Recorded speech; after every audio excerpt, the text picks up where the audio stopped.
மாஷா அல்லாஹ். இது கண்ணூர் டிஸ்ட்ரிக்டில் நாட்டுக்காணிங்கிற ஒரு ஊர்.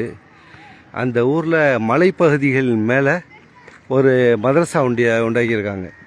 அந்த மதரசாவுடைய பேர் அல் மக்ஹர் காலேஜ் ஆஃப் சரியா அப்படின்னு சொல்லி உண்டாக்கியிருக்காங்க. சுமார் இங்கே ஒரு 600 பிள்ளைகளுக்கு மேலே படிக்கிறாங்க. சின்ன பிள்ளைகளுக்கு குர்ஆன் சொல்லிக் கொடுக்குறது, பார்த்து ஓதக்கூடிய சிஸ்டம், அடுத்து ஹிஃப்ஸ் பண்ணக்கூடிய சிஸ்டம், அடுத்து உலக கல்வியை கற்றுக் கொடுக்குறாங்க, அடுத்து மார்க்க கல்வி, மார்க்கத்தை பற்றி, இஸ்லாமிய ரிலீஜனை பற்றி சொல்லிக் கொடுக்குறாங்க, எப்படி சட்டம் எல்லாத்தையும் சொல்லிக் கொடுக்கக்கூடிய சட்டங்கள், ஆலிம்கள், ஒரு ஆலிம்கள் ஒரு பெரிய குழுவை இது நடத்துது. இந்த நாட்டுக்காணிங்கிற ஊருக்காரங்க நிர்வாகம் பண்ணுறாங்க. இது கிட்டத்தட்ட ஒரு 600க்கு மேற்பட்ட பிள்ளைகள் படிக்கிறாங்க. ஆல் ஓவர் இந்தியாவிலேருந்து வந்திருக்காங்க. காஷ்மீர், குஜராத்து எல்லா சைட்லேருந்து வந்திருக்காங்க பிள்ளைங்க. இங்கேயே இருந்து ஓதுறதுனால, இங்கேயே இருந்து படிக்கிறதுனால இந்த பிள்ளைங்களுக்கு எல்லாமே மலையாளம் பேச தெரியுது. ஒரு அற்புதம். அந்த பிள்ளைங்க படிக்கிற பிள்ளைங்க விளையாடுற டயத்தில் அந்த யூனிஃபார்ம், ஓதுற யூனிஃபார்ம் போட தேவையில்லை, சும்மா சிம்பிளாக இருந்து பண்ணலாம். அது சாப்பாட்டு இடம் போல் இருக்குது. எய்த்தாப்பில் உள்ள சாப்பாட்டு இடம். அடுத்து அவங்களுக்கு துளுவுறதுக்காக உள்ள இடம். இந்த இடத்துல நாங்கள் இப்படி சும்மா பார்வைக்காக வந்திருக்கோம். அந்த பார்வையில் மக்களுடைய என்ன பண்ணுறாங்க அப்படிங்கிறது ஜஸ்ட் இன்ஃபர்மேஷன் எடுத்தேன். கரெக்டாக இங்கே உள்ளவங்களுக்கும் தெரியலை, அது விக்கிபடியாகவும் நான் பார்க்க முடியலை. அதனால் இங்கே உள்ள ஒரு நண்பர் சொன்னார், அதன் அடிப்படையில் சொல்லி காட்டினேன். பாக்கி அல்ஹம்துலில்லாஹ். இந்த இடத்துல பள்ளிவாசல், அந்த பள்ளிவாசலை ஒட்டியே அவங்களுக்கு ஃபுல்லாக இந்த ஏரியா ஃபுல்லாக இவங்கள்ட்ட சுமார் என்னுடைய கணிப்புப்படி பார்த்தா ஒரு பெரிய இடமா இருக்குது.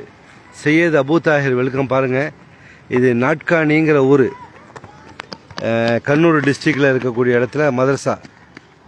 ஓகே, அல்ஹம்துலில்லாஹ்.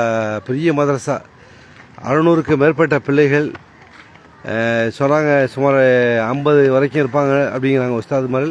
கரெக்டாக கணிப்பு தெரியல அப்படிங்கிறாங்க. இந்த மதரசா பேர் அல் மக்கார் காலேஜ் அல் சரியான்னு இருக்குது. நேராக எய்த்தாப்பில் காட்டுற பாருங்களேன். இந்த காலேஜ் பேர், அந்த இன்ஃபர்மேஷன் கரெக்டாக நம்ம கேட்டவங்க 2 பேரும் கேட்டோம். 2 பேருக்கும் தெரியல. பாக்கி ஒருத்தர் நம்மளோட வந்தவர் அவர் சொன்னது தகவலில் அதை சொல்கிறேன். பிள்ளைங்க பாக்கி எல்லாமே பிள்ளைங்க எல்லாம் தங்கக்கூடிய இடம். பிள்ளைங்க இதை விட்டு போனாக்கா ஃபுல்லாக இதுதான், ஃபுல்லாக மலைப்பகுதி தான். இந்த வர ஓகே, மலைப்பகுதி தான். ஓகே, இன்ஷா அல்லாஹ். இது ஜஸ்ட் ஒரு சின்ன இன்ஃபர்மேஷன். இஸ்லாமிய பிள்ளைகள் கேரளா ஃபுல்லாகவும், ஆல் ஓவர் இந்தியாவிலையும், காஷ்மீர், குஜராத் எல்லா சைட்லையும் வந்து வராங்க. மாஷா அல்லாஹ். பெரிய காலேஜ், நம்ம பிளானிங் பண்ணி கட்டி அந்த பிள்ளைகளை சேர்த்துருக்காங்க. இவ்வளோ பிள்ளைகள் சேர்றதுங்கிறதே ஒரு பெரிய அற்புதம் தான். இதில் எத்தீம்கானா வேறு இருக்கான். எத்தீம்கானா பிள்ளைங்க எத்தீமாக இருக்கவங்க இங்கே தங்கி ஓதுறது, படிக்கிறது, ஸ்கூல் படிக்கிறது, காலேஜ் போகிறது எல்லாமே சிஸ்டம் வச்சுருக்காங்களாம். அந்த வெளியில் கூப்பிட்டு போயிட்டு வராங்க போல இருக்குது. அந்த இது அல் மக்கர் சுன்னியால் இஸ்லாமி அது பேர் போட்டிருக்குது. சரி, ஹைர், இன்ஷா அல்லாஹ். இதை நடத்தக்கூடியவங்களுக்கு அல்லாஹ் பரக்கத்து செய்யட்டும், அவங்களுக்கு ஈமான வலுவாக வைக்கட்டும், அவங்களுடைய துவா பரக்கத்தில் நம்மளுக்கும் கொடுக்கட்டும்னு சொல்லிட்டு நேரத்தில் துவா செஞ்சுக்கிறேன். இன்ஷா அல்லாஹ். அல்லாஹ் பரக்கத்து செய்யணும்னு சொல்லிட்டு நீங்களும் துவா செய்யுங்க. மக்கள், எல்லா மக்களும் இஸ்லாத்துக்காக பாடப்படக்கூடிய மக்கள், அந்த இஸ்லாத்துடைய தீனியத்தை காப்பாற்ற வேண்டியது அல்லாவுடைய பொறுப்பில் இருக்குது. இன்ஷா அல்லாஹ். அல்லாஹ் பரக்கத்து செய்வான், நம்மளுக்கும் பரக்கத்து செய்வான்னு துவா செய்யுங்க. இன்ஷா அல்லாஹ். ஓகே, பார்த்தமைக்கு நன்றி. இந்த தகவலுடன் முபாரக்.